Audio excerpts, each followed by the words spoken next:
What do Jamie Foxx, Quincy Jones, and Chauncey Billups all have in common? Hello, welcome to Comcast Newsmakers. I'm Beverly Weaver, and joining me now is Michelle Sie Whitten, Executive Director of the Global Down Syndrome Foundation. Welcome, Michelle. Hi, Beverly. Thank you for having me. Tell me what these folks all do have in common. I understand that they all have some connection with your organization. They do. They all support the Global Down Syndrome Foundation, and they all have huge hearts for kids with Down syndrome and really the plight of people with Down syndrome. We're the least funded genetic condition, and that's something that our foundation aims to change. Yeah. Tell us about Down syndrome in general. Really, what's the impact on families and what is the illness? Right.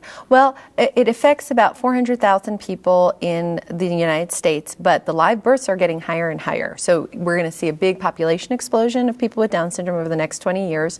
There's about 6 million worldwide, and there's a huge range of ability. So it actually is a condition, and so that condition does lend itself, unfortunately, to overlap in some diseases like Alzheimer's, unfortunately. So we have kind of good news, bad news. Over the last few years, our kids' lifespan has more than doubled, but we have found the incidence of Alzheimer's among our adults is about 50%. Wow, that is a big impact. Yes. I know a lot has happened in the last year with research and everything else. Tell me, give us an update on what's going on, obviously with research, but impact too. Absolutely. Well, first, the Cernic Institute's C Center at the Children's Hospital is going gangbusters. We have about 400 unique visitors in a year, in our first year, and about 25% of those are Hispanic, so we're serving a huge population of the Hispanics. We're getting into Spanish, and this is now the largest multidisciplinary medical care center in the nation for people with Down syndrome. We even had somebody fly out from Kuwait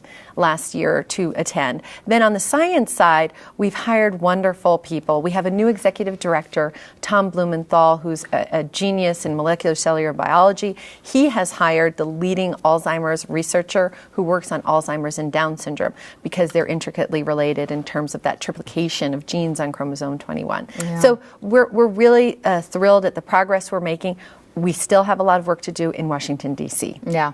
They got to listen to us. Yeah. And in terms of that, what are you focused on with policy, Michelle? Right. Well, first of all, the National Institutes of Health still underfunds Down syndrome. We're the least funded genetic condition, even compared to Fragile X or autism, any condition, even rare diseases, we get less per capita, and we've been there for almost 10 years. So that compounded lack of funding is really problematic for our kids. Yeah. We have worked with them. We have created a consortium with the National Institutes of Health, so they are listening, but these are baby steps. We really need the funding. And then Congress is really rallying towards our cause, and we have tons of congressmen and congresswomen signing up for a Congressional Down Syndrome Caucus, attending our events in D.C., and we just launched a football camp with Ed McCaffrey in Annapolis.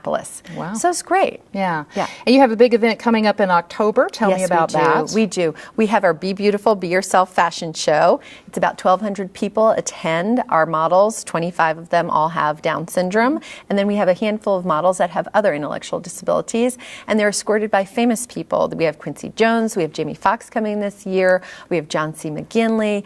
And we have a young man, Luke Zimmerman, who has Down syndrome and is an actor on a series that's on right now on ABC. So it's really great. Yeah, most definitely. Yes. And where can people go, Michelle, to get more information in general on what the foundation does, but also Down syndrome in general? Oh, yes. You can go to www.globaldownsyndrome.org. Please do check out our website. It's new, and I think it's really packed full of information. And a lot going on, certainly, as you said, in research and all kinds of things. Absolutely. All right. Great information. Michelle Sie Whitten, the Executive Director of Global Down Syndrome Foundation. Thanks so much for being with us. Thank you, Beverly. And thanks for watching Comcast Newsmakers. I'm Beverly Weaver.